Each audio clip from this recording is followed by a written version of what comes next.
Katherine Woodward Thomas is the New York Times bestselling author of Calling in the One and Conscious Uncoupling, and a licensed marriage and family therapist. Through her bestselling books, her many media appearances, her live seminars and speaking engagements, and her dynamic virtual learning communities, she has helped hundreds of thousands of people find happiness in love. And you've got a few tips for us this morning that are drawn from the book so people can get a flavor of it. The first thing you say we should do, if you're breaking up, take your hot emotions out of it. That's hard to do. It's very hard to do. A lot of us want to aspire to a good ending, but it's very hard to do because our bodies are flooded with fight or flight hormones, and breakups can turn ugly very quickly. So one of the things we want to remember is that you and your children, if you have them, are going to be living with the consequences of every action you take and every choice you make for many years to come. So when you want to lash out, press the pause button and instead just ask yourself, what am I feeling right now? You're probably feeling a lot of things, sadness, anger, hurt, but you want to name them because that will begin to de-escalate your emotions and put you back into the driver's seat. And welcome our very distinguished guest, Katherine, who has written this incredible book, Conscious Uncoupling, and she's going to talk to us this morning about that. What is love? What are we supposed to be teaching the young people that we know? What are we supposed to be teaching ourselves? What are we supposed to be teaching our partners, our sons?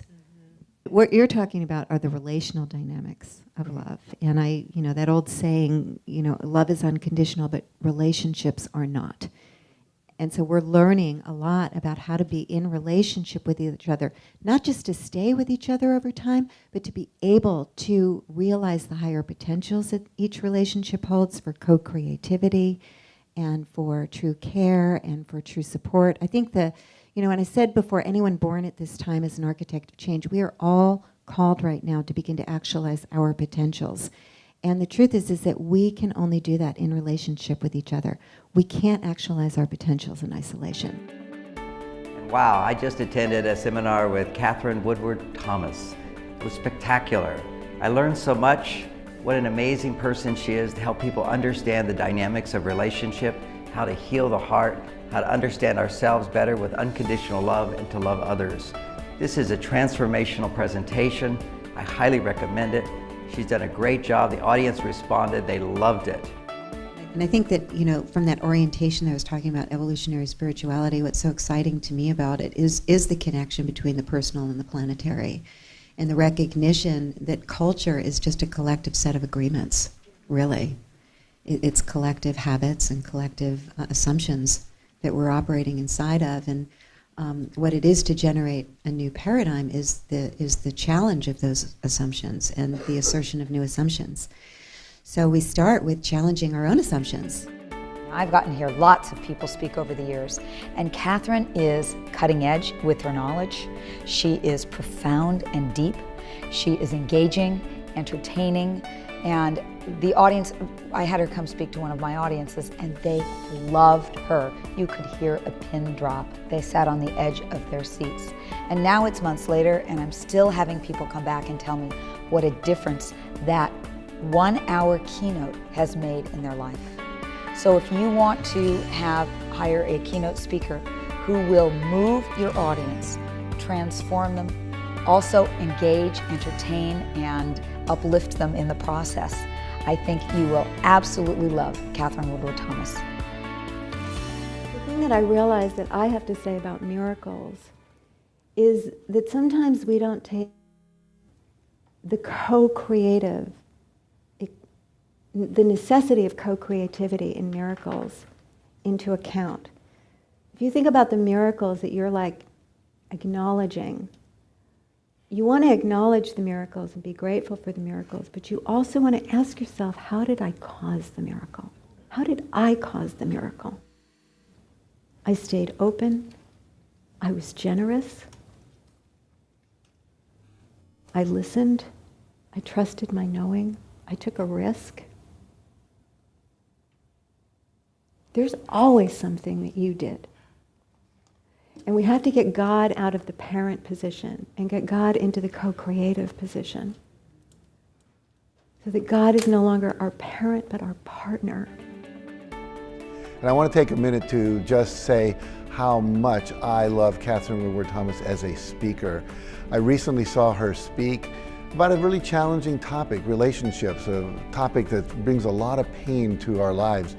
And she so elegantly and articulately explained the cause of a lot of our relationship pain. And I really saw for the first time the essence of what's really required of all of us to go back and heal a major wound in our life so that we can become all of who we are and move beyond the limitations and the beliefs that come out of that. And she is so amazingly articulate. She's clear with her concepts. She's well researched, but most importantly to me is her authenticity, her vulnerability, and her transparency, so that her own story is what weaves it all together into a wonderful message that's impossible to ignore, impossible to deny, in such a way that you will leave transformed, your audiences will leave transformed. You will be happy you hired her as a speaker. If you have any doubts, release them. You don't need to worry. I totally recommend her to you. One of the reasons it's so hard to evolve beyond beliefs is because we don't take these actions and engage the development that we would need to in order to anchor them, that would give us a relational context for a new belief.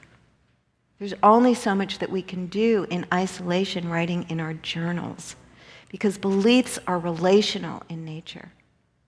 All the beliefs that we struggle with were formed in relationship to somebody that we depended upon. I'm alone was from a sense of neglect of some kind, or I'm invisible was from a sense of disinterest in your own interior world, what was really happening in your own world. Or I'm unwanted was from a sense of being rejected by a parent or a sibling or a caregiver that mattered. So we have to shift the relational context, and the only thing that shifts the relational context is the ability to identify the new ways of showing up so that we can actually get out of our habitual ways that will generate a new experience where we see in the eyes of others our true self. Not only did the audience cry, but they laughed and they were so visibly moved.